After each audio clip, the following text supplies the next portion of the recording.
अच्छा, एक चीज़ यहाँ पे जो आपने याद रखनी है, आप ये अगर देखें तो वर्डिंग जो यूज़ हो रही है, बड़ी टेक्निकल सी वर्डिंग यूज़ हो रही है, कंपेयर मीन्स।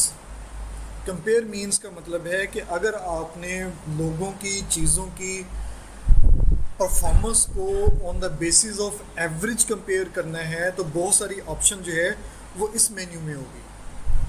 और अगर आप देखें तो जो कुछ टेस्ट आपने पढ़े हुए हैं, वन सैम्पल टी टेस्ट है, इंडिपेंडेंट सैम्पल टी टेस्ट है, पेयर्ड और वन वे अनोवा वगैरह जो हैं, इनमें अगर आप रिकॉल करें तो आप जो हाइपोथेसिस बनाते थे उसमें mu one is equal to mu two H naught में, और एच वन में mu one is less than or equal to mu two, या greater than or equal to mu two, या not equal to mu two, इस तरह की आप statement use करते थे। और ऐसे ही आप वन वे नोवा में कि मोर देन टू मीन आप कंपेयर कर रहे हैं। तो यहाँ पर हम बेसिकली क्या कर रहे होते हैं कि on the basis of mean, लेकिन इसके साथ और चीज़ें भी हैं।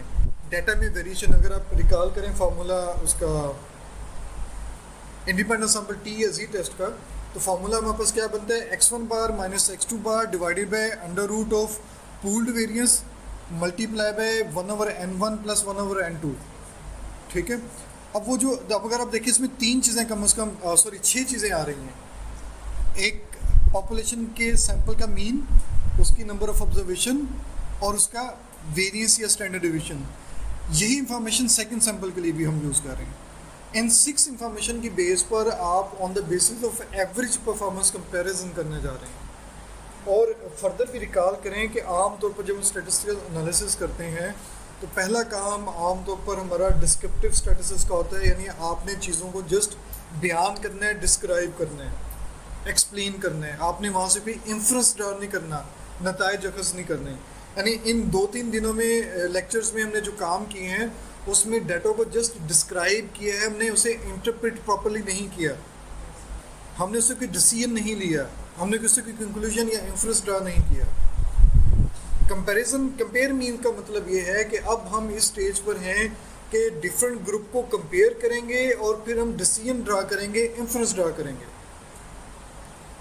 कंपेयर मीन का क्या मतलब हुआ कि आपने ग्रुप ऑफ पीपल को कंपेयर करना है। ग्रुप ऑफ पीपल मैं आसानी के लिए बता रहा हूँ, ये कुछ भी हो सकता था, यानी कंपनीज का कंपैरिजन भी हो सकता था, कंट्रीज का कंपैरिजन भी हो सकता था, डिफरेंट टाइम पीरियड का कंपैरिजन भी हो सकता था। डिपेंड करता है कि आप किस प्रोस्पेक्ट में चीज़ों को स्टडी कर रहे हैं। इस वक्त हम आसानी के लिए इमेजिन कर रहे हैं कि कल जो हमने कस्टमर का डाटा लिया था, उस कस्टमर के डाटा में एक जेंडर का वेरिएबल था और एक सपोज इनकम का वेरिएबल था। कल हमने कॉन्टीजेंसी टेबल में ट्राई किया था कि क्या जेंडर और जॉब सेटिस्फेक्शन या जेंडर और इनकम कैटेगरीज, इस तरह के कुछ वेरिएबल हमने देखे थे कि क्या ये आपस में एसोसिएटेड हैं। अब हम अपना थीम चेंज कर रहे हैं, अपना रिसर्च क्वेश्चन चेंज कर रहे हैं कि क्या मेल की इनकम ज़्यादा होती है फीमेल से। हाइपोथेसिस चेंज हो गया। बोर्ड मार्कर है आपके पास, किसी के पास?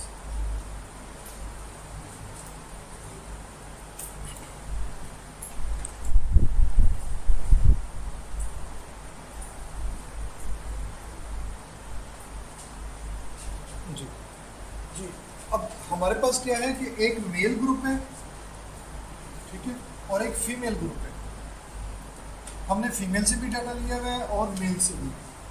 इन दोनों पॉपुलेशन से हमने सैंपल्स ले लिए और सैंपल की बेस पे हम अपना एक हाइपोथेसिस बनाते हैं। हम ये कहते हैं कि suppose average marks of males या average income of male is greater than average income of female, ठीक है। और H1 आपके पास इस सेंस में क्या हो जाएगा, average income of male is less than or equal to average income of female, ठीक है। हमने डिफरेंट तरह से ऑब्जर्व किया और पता चला, हमने यानी हाइपोथेसाइज किया हमने कि मेल की जो इनकम है वो फीमेल से ज़्यादा है। हमारा हाइपोथेसिस क्या है, H नॉट म्यू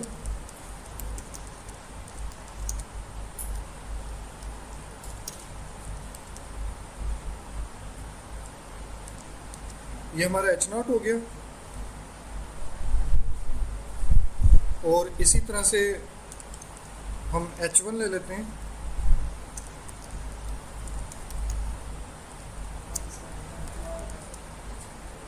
जी चलें, मैं कर लेता हूँ, करेक्ट कर लेता हूँ, ठीक है। ये हमारा हाइपोथेसिस है, ये रिसर्चर हाइपोथेसिस है और ये क्लेम्ड हाइपोथेसिस है, ये हाइपोथेसिस अबाउट पॉपुलेशन है, ठीक है। तो अब हम इसे चेक करना चाह रहे हैं, डाटा को ओपन करते हैं हम अपना। ये इसकी रिसेंट लिस्ट में अगर आ रहा है recently used customer D base, recent use data customer D base, हम इसे ओपन कर लेते हैं। अब अगर आप गौर करें तो हमारे पास बेसिकली यहाँ पे कितने ग्रुप हैं, 2 ग्रुप हैं, एक मेल ग्रुप और एक फीमेल ग्रुप। हमने मेल की पॉपुलेशन मेल की इनकम भी नोट की हुई है और फीमेल की इनकम भी नोट की हुई है। तो डाटा में अगर वेरिएबल डाटा व्यू में हम जाते हैं तो ये जेंडर वेरिएबल आपके पास ये आ गया और ये आपके पास इनकम वेरिएबल आ गया। ये इनकम इस वक्त डॉलर्स में है, थाउजेंड्स ऑफ डॉलर्स के हिसाब से। अब मेल और फीमेल की इनकम आपस में एक दूसरे पे डिपेंड नहीं करती, मेल की इनकम और फीमेल की इनकम आपस में इंडिपेंडेंट है। तो इसका मतलब है कि हमें 2 सैंपल इंडिपेंडेंट टेस्ट करना चाहिए, ठीक है। एनालाइज में जाएंगे, कंपेयर मीन्स और इंडिपेंडेंट सैंपल्स टेस्ट करेंगे। अभी यहाँ पे क्वेश्चन वैसे रोज होता है कि जी टेस्ट क्यों नहीं करेंगे, टी क्यों करेंगे, और दूसरा क्या ये 2 सैंपल है या नहीं है। तो बाय डिफ़ॉल्ट यूँ समझ लें कि इस वर्डिंग का मतलब ही यही होगा कि हम 2 सैंपल्स को कंपेयर करना चाह रहे हैं, 2 पॉपुलेशन को कंपेयर करना चाह रहे हैं। टी और जी का भी मैं आपको आंसर देता हूँ, लेकिन पहले हम परफॉर्म करके देख लेते हैं। मैंने इसे क्लिक किया, आपके पास एक बॉक्स आ गया। इस बॉक्स का नाम क्या है, इंडिपेंडेंट सैंपल्स टी टेस्ट। दूसरे अल्फाज में 2 इंडिपेंडेंट सैंपल टी टेस्ट आ गया। यहाँ से अपने इनकम का वेरिएबल जो है वो शिफ्ट करना है राइट साइड पे, house hold income in thousands और बिग ब्रैकेट में इनकम लिखा हुआ है। इसे हमने टेस्ट वेरिएबल वाले बॉक्स में शिफ्ट कर दिया। इस वेरिएबल को हम स्टैटिस्टिकली टेस्ट करना चाह रहे हैं। और अगर आप थोड़ा गौर करें तो वर्डिंग क्या थी इस काम की, टेस्टिंग ऑफ हाइपोथेसिस या हाइपोथेसिस टेस्टिंग। तो ये बेसिकली उसी सेंस में आप समझ लें कि जिस वेरिएबल को हम कंपेयर के लिए यूज़ करना चाह रहे हैं, जो मेजर्स हमने लिए हैं, उन मेजर्स को, उन कैलकुलेशंस को या उस इनकम को हम टेस्ट वेरिएबल या वेरिएबल्स में शिफ्ट कर देंगे। और नीचे है ग्रुपिंग वेरिएबल, यानी जेंडर वाला जो वेरिएबल है वो बेसिकली हमारा ग्रुपिंग वेरिएबल है, क्योंकि उसमें हमने ग्रुप डिफाइन किए हुए हैं, मेल और फीमेल ग्रुप। तो आप यहाँ से जेंडर लेंगे और इसे यहाँ पे शिफ्ट कर देंगे। नोट करें कि ओके का बटन अभी भी एक्टिव नहीं हुआ और ग्रुपिंग वेरिएबल में जेंडर के साथ क्वेश्चन मार्क आ रहा है। यानी अब SPSS आपसे ये पूछ रहा है कि आपने ये 2 वेरिएबल्स तो ले लिए, लेकिन जेंडर के लिए आपने ग्रुप क्या डिफाइन किए हैं। अब ग्रुप डिफाइन से क्या मुराद है, नीचे एक बटन है, आप इसे क्लिक करेंगे। लेकिन उससे पहले मैं चाहूँगा कि वेरिएबल व्यू में जाकर मैं वैल्यूज़ चेक कर लूँ जेंडर की। जेंडर की वैल्यूज़ की हैं बेसिकली 0 और 1, और उनके जो लेबल्स हैं वैल्यूज़ के वो मेल और फीमेल हैं। अब आपके लिए जो ग्रुपिंग है वो बेसिकली 0 और 1 की बेस पर है। अब आपने इस ग्रुप को ही फॉलो करना है। किस तरह से, आप डिफाइन ग्रुप में जाएंगे, एक और बॉक्स आ जाएगा डिफाइन ग्रुप्स के नाम से, यूज़ स्पेसिफाइड वैल्यूज़, कि आपने कुछ वैल्यू ग्रुप की स्पेसिफाई की होंगी वेरिएबल व्यू में या डाटा व्यू में, वो आप यूज़ करना चाह रहे हैं या कोई कट पॉइंट लेना चाह रहे हैं। कट पॉइंट अभी हमें अभी तो समझ नहीं आएगा, लेकिन जब हम कोई और टेस्ट करेंगे, स्पेशली नॉन पैरामीट्रिक टाइप अगर ट्राई करेंगे तो वहाँ पे हम इसे ज़रूर देखेंगे। इस वक्त हम ग्रुप 1, आप ग्रुप 1 किसे लेना चाह रहे हैं, मेल या फीमेल? मेल को। क्यों मेल को, क्यों? यहाँ पे क्या फ़र्क पड़ेगा, फीमेल को क्यों, डिफरेंस क्या आएगा? ओवरऑल हाइपोथेसिस की स्टेटमेंट में तो एक माइनर से डिफरेंट आएगा, सिंबल्स चेंज हो जाएंगी अगर आपने ये हाइपोथेसिस बनाया हुआ है, लेकिन ओवरऑल रिजल्ट पे कोई डिसीजन, रिजल्ट्स का जो डिसीजन, रिजल्ट बेस पे जो डिसीजन आएगा उसमें कोई चेंज नहीं होगी। यानी कहने का मकसद ये है कि आप ग्रुप 1 में मेल का कोड यूज़ कर लें या फीमेल का यूज़ कर लें, कोई फ़र्क नहीं पड़ेगा। तो हम यहाँ पे फॉर एग्जांपल 0 लिख लें और यहाँ पे 1 लिख लें, या यहाँ पर 1 कर लें और यहाँ पर 0 कर लें, आपके पास फाइनल रिजल्ट्स पे की बेस पे जो डिसीजन आएगा उससे कोई फ़र्क नहीं पड़ेगा। हम ये ट्राई भी करेंगे ताकि फ़ीमेल ये ना कहेंगे जी मेल डोमिनेंस है, फीमेल डोमिनेंस भी शो करवाएं। हमने इसे कंटिन्यू किया। अब देखिए ओके एक्टिव हो गया।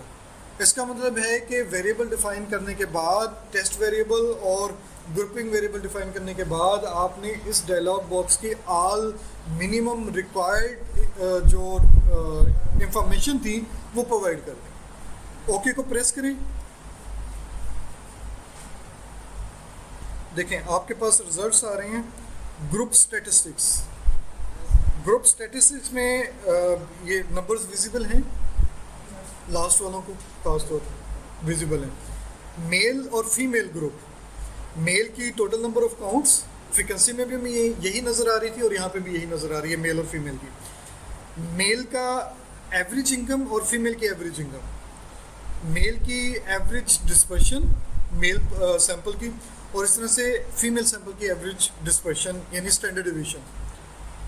इसके बाद ये वाला पार्ट अगर आप पढ़ेंगे, ये वाला पार्ट जो कि इस वक्त मैं यहाँ पे हाईलाइट नहीं कर सकता, जिसमें Levene's test for equality of variances है। आपने टेस्टिंग हाइपोथेसिस में पढ़ा था variances are assumed to be equal या अनइक्वल वेरिएंसेस आर अज्यूम्ड। तो ये उस केस में है, अगर आप वेरिएबल अज्यूम इक्वल अज्यूम की बेस पे करना चाह रहे हैं तो आपको लेविन्स टेस्ट की बेस पे आइडिया हो जाएगा कि वेरिएंसेस इक्वल हैं या नहीं है। यहाँ पे SIG लिखा हुआ है, SIG से मुराद है पी वैल्यू। SPSS में ये significance, observed significance value, calculated significance value, यानी ये आपके पास एक तरह से पी वैल्यू है। ये पी वैल्यू 0.05 से बड़ी है, H0 एक्सेप्ट होगा। इस केस में H0 क्या होगा कि वेरिएंसेस आर इक्वल। अभी हम टी टेस्ट की बात नहीं कर रहे, अभी हम उस अजम्पशन की बात कर रहे हैं। इसका मतलब ये होगा कि अगर वेरिएंसेस आर इक्वल की ऑप्शन आ गई है तो आप सिर्फ ये वाली लाइन, जो ऊपर वाली लाइन है, ये पढ़ेंगे। मैं इसे वर्ड में कॉपी कर लेता हूँ ताकि मैं इसे थोड़ा सा इजीली हाईलाइट भी कर लूँ।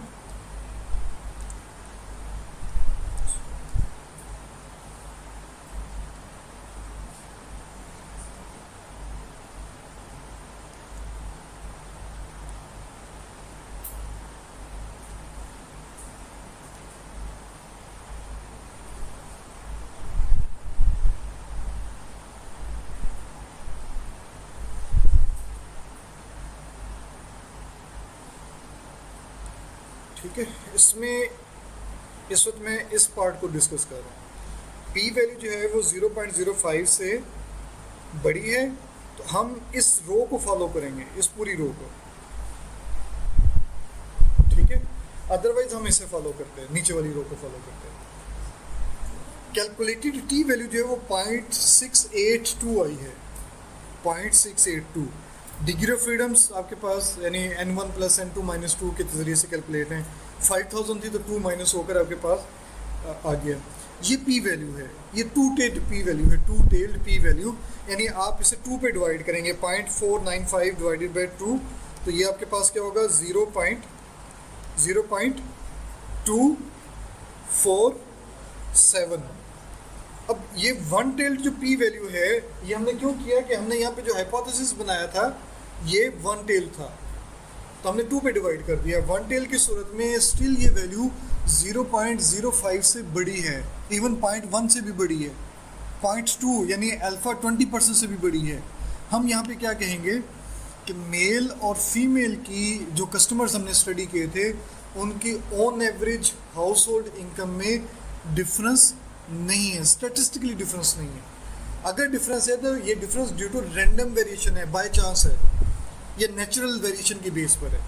और अगर आप थोड़ा गौर करें रिजल्ट्स पर, मैं इसे भी यहाँ पे कॉपी कर लेता हूँ।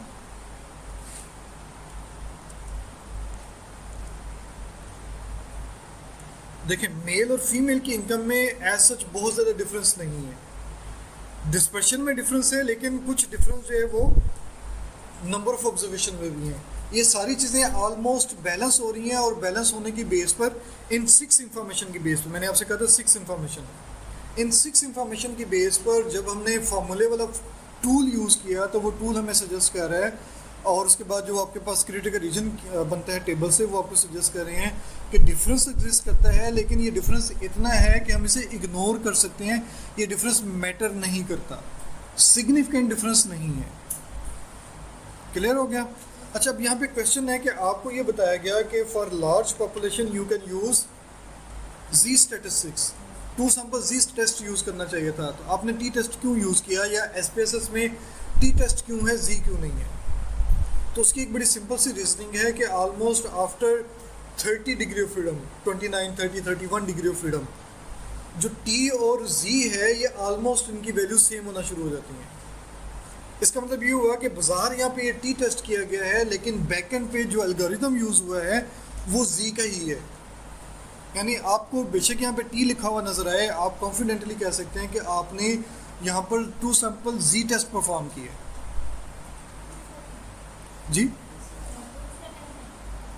हाँ, तो मैंने अब उसकी रीज़न बताई है ना। आपने ये पढ़ा होगा प्रोबेबिलिटी में कि जैसे जैसे जो है क्या नाम है, सैंपल साइज बढ़ता है, वैसे वैसे डिस्ट्रीब्यूशन नॉर्मल को फॉलो करती है। अब टी और जी की कर्व को थोड़ा देखें तो टी वाली जो कर्व है थोड़ी फ्लैट होती है, और नॉर्मल की जो पीक है वो थोड़ी ज़्यादा होती है। इसका मतलब है कि टी डिस्ट्रीब्यूशन में जब आप सैंपल साइज बढ़ाएंगे तो उसकी जो कर्व है वो अप्रॉक्सीमेटली नॉर्मल जैसी होना शुरू हो जाएगी। जब आप 30 प्लस नंबर ऑफ ऑब्जर्वेशन पर आएंगे तो उस सूरत में टी की जो कर्व है ऑलमोस्ट जी के बराबर आ जाएगी, यानी नॉर्मल हो जाएगी। अदरवाइज टी देखने में नॉर्मल जैसी ही होती है। ठीक है, तो अब क्या होगा कि आप यहाँ पर, यानी अगर कोई आपसे सिर्फ क्वेश्चन भी करता है कि यहाँ पे जी टेस्ट होना चाहिए, आप टी करेंगे तो आप बता सकते हैं कि नंबर ऑफ ऑब्जर्वेशन ज़्यादा थी, मैंने एसपीएसएस का सॉफ्टवेयर यूज़ किया, उसमें जो कैलकुलेशंस हो रही हैं वो स्टेटिस्टिकली भी और एल्गोरिदम या कैलकुलेशन के पॉइंट ऑफ व्यू से जी के मुताबिक हो रही हैं। ठीक है, तो इसमें आपने वरी नहीं करना। ये मैंने इसलिए डिस्कस कर लिया कि हो सकता है कि आप अपनी रिसर्च में टी टेस्ट करें और आपसे पूछ लिया जाए कि जी आपने यहाँ पे टी क्यों किया, जी क्यों नहीं किया, तो आप अगर एसपीएसएस से आपने किया तो आप सिंपली वो आर्गूमेंट दे सकते हैं कि जी आपने इस वजह से नहीं किया या टी आपने इस वजह से किया। तो अगर आप नोट करें तो बेसिकली हमने यहाँ पे क्या किया, मेल ग्रुप और फीमेल ग्रुप को कंपेयर किया with reference to their average performance, with reference to their average income. ठीक है, और फिर हमने फाइनली डिसाइड किया कि वो इक्वल है या नहीं है। यहाँ तो कोई क्वेश्चन हो, कोई कंफ्यूजन हो?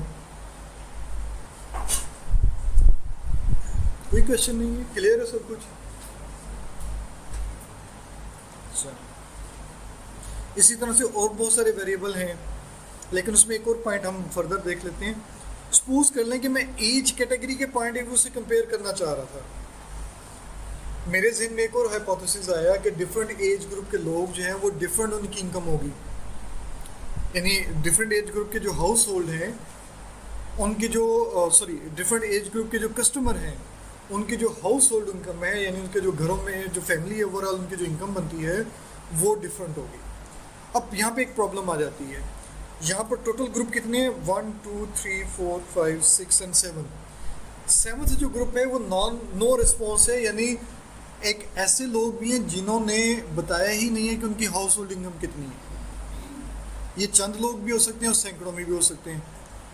ठीक है, तो इन्हें तो हम कंपैरिजन नहीं कर सकते डायरेक्टली उस सेंस में, चाहे तो कर भी सकते हैं, खैर ऐसा कोई इशू नहीं है।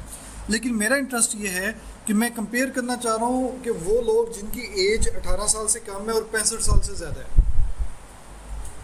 क्योंकि टी टेस्ट में हम सिर्फ दो ग्रुप कंपेयर कर सकते हैं। या तो यह है कि ऑल पॉसिबिलिटीज़ आप कंपेयर करेंगे, जैसे फर्स्ट ग्रुप को सेकंड के साथ, फर्स्ट को थर्ड के साथ, फर्स्ट को 4 5 6 और 9 के साथ, फिर इस तरह से सेकंड को थर्ड के साथ, सेकंड को 4 के साथ, सेकंड को 5 6 और 9 के साथ, वन बाय वन आप सारे ऑल पॉसिबल ऑल पॉसिबल नहीं जो पॉसिबल ग्रुप बनेंगे उनके साथ कंपैरिजन करेंगे। टी टेस्ट के पॉइंट ऑफ व्यू से आप एक वक्त में सिर्फ दो ग्रुप कंपेयर कर सकते हैं, टी या जी के पॉइंट ऑफ व्यू से, अगर आप 2 सैंपल टेस्ट कर रहे हैं। तो हम ये डिसाइड कर लेते हैं कि आपने 1 और 6 ग्रुप को कंपेयर करना है। तो ये हम कैसे करेंगे, एनालाइज, कंपेयर मीन्स और independent sample T test. Household income ऐसी ही रहेगी और इसे हम शिफ्ट कर देते हैं लेफ्ट साइड पर, और एज ग्रुप हम यहाँ पर लेंगे। अब आपने यहाँ पे वो ग्रुप लिखने हैं जिसे आप कंपेयर करना चाह रहे हैं, 1 और 6। अब एसपीएसएस जो है वो सेकंड, थर्ड, फोर्थ, फिफ्थ और 9th इन तमाम ग्रुप का जो डाटा या ऑब्जर्वेशन है वो स्किप कर देगा। सिर्फ और सिर्फ ग्रुप 1 में जो हमने मेंशन किया होगा कोड, वो उसका डाटा और ग्रुप 2 का जो कोड है उसका डाटा, उसके अलावा कोई भी कैलकुलेट नहीं होगा। कंटिन्यू कर दें और ओके कर दें। अब देखें, अच्छा यहाँ पे उसने क्या कहा है, the independent sample table is not produced, कि जो टेबल प्रोड्यूस होना था टी टेस्ट का वो प्रोड्यूस नहीं हुआ। क्यों नहीं हुआ? T can not be computed because at least one of the group is empty. इनमें से एक ऐसा ग्रुप है जिसमें एक भी ऑब्जर्वेशन नहीं है, और अगर आप यहाँ पे देखें तो जीरो आ रहा है, जीरो के साथ ए लिखा हुआ है। इसका मतलब है कि चूँकि दोनों ग्रुप में नंबर ऑफ ऑब्जर्वेशन, एक ग्रुप में ऑब्जर्वेशन है एक में नहीं है, चूँकि उसमें डाटा है ही नहीं, तो आप ना ही मीन कैलकुलेट कर सकते हैं ना ही स्टैंडर्ड डिवीजन, और जब ये दोनों चीज़ें नहीं कैलकुलेट कर सकते तो डेफिनेटली आप टी या जी का फार्मूला भी यूज़ नहीं कर सकते। इसका मतलब है कि अब हमें कोई ग्रुप चेंज करना पड़ेगा।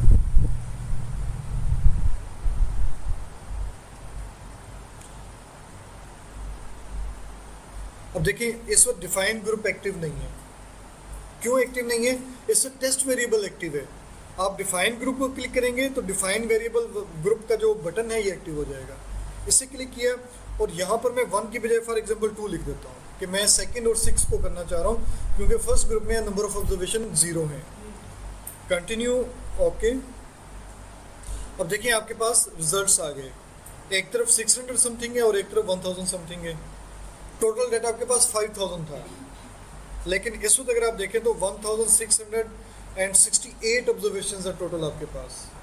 इसका मतलब है कि ग्रुप नंबर 1, 3, 4, 5 और 9, इसमें जितनी भी ऑब्जर्वेशन थी वो डिस्कार्ड हो गई इस पर्टिकुलर टेस्ट के लिए, वो यूटिलाइज नहीं हुई।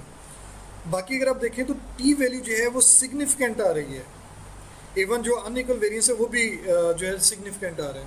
अब यहाँ पे फर्दर अगर एक चीज़ नोट करें तो स्टैटिस्टिक्स के पॉइंट ऑफ व्यू से हमें अनइक्वल वेरिएंसेस या इक्वल वेरिएंसेस नॉट अज्यूम्ड वाली ऑप्शन लेनी चाहिए, लेकिन अगर हम चाहें तो नहीं, इसे स्किप भी कर सकते हैं। उसकी रीज़न है दोनों का जो रिजल्ट है वो सिग्निफिकेंट रिजल्ट आ रहा है। यहाँ पे प्रॉब्लम है कि आपके पास जो डिग्री ऑफ फ्रीडम आ रही है वो पॉइंट्स में आ रही है, और यहाँ पे आपके पास जो डिग्री ऑफ फ्रीडम है वो एक्चुअल आ रही है, यहाँ पे पॉइंट्स में आ रही है। तो हमें फिर ये प्रेफर कर लेना चाहिए बजाय इसके कि हम इसे फॉलो कर लें। हाँ, अगर रिजल्ट डिफरेंट होते तो फिर हम अकॉर्डिंग टू स्टैटिस्टिक्स के इक्वल वेरिएंसेस अज्यूम्ड लेना चाहिए, नॉट लेना चाहिए, फिर हमें उसे उसी तरह से फॉलो करना चाहिए था। तो हम इस वक्त इसे इक्वल वेरिएंसेस अज्यूम वाली ऑप्शन ही ले लेते हैं, और ये वैल्यू 0.00 है, इसे आप 2 से डिवाइड करेंगे तब भी ये स्मॉलर ही रहेगी, और इसका मतलब है कि H0 रिजेक्ट हो जाएगा, H1 एक्सेप्ट हो जाएगा। H1 हमें क्या मैसेज दे रहे हैं कि average income of male group is greater than average income of female group. जिन कस्टमर्स को आपने स्टडी किया था उन कस्टमर के सैंपल इंफॉर्मेशन की बेस पर आप पॉपुलेशन के बारे में बता रहे हैं कि हाउस होल्ड की इनकम जो मेल ग्रुप है वो अगर सैंपल में ज़्यादा है, मेल के सैंपल में ज़्यादा है, तो मैक्सिमम चांस है कि वो फीमेल के उसमें भी ज़्यादा होंगे। और अगर आप इसे एक्चुअल के हिसाब से लें, ग्रुप के हिसाब से लें, सॉरी यहाँ पे हमने से एज ग्रुप के लिहाज से लें, तो वो लोग, वो कस्टमर्स जिनकी एज 18 से 24 के दरमियान है, उनकी हाउस होल्ड इनकम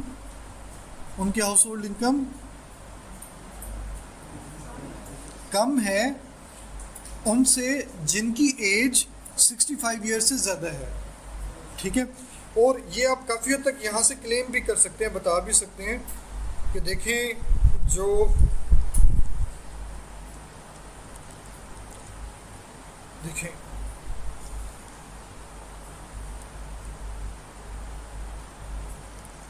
जी, इस ग्रुप की एवरेज इनकम कितनी है? 23,000 अप्रॉक्सीमेटली, और इस ग्रुप की इनकम एवरेज कितनी है? 50,000 अप्रॉक्सीमेटली, आधो आध का फ़र्क है।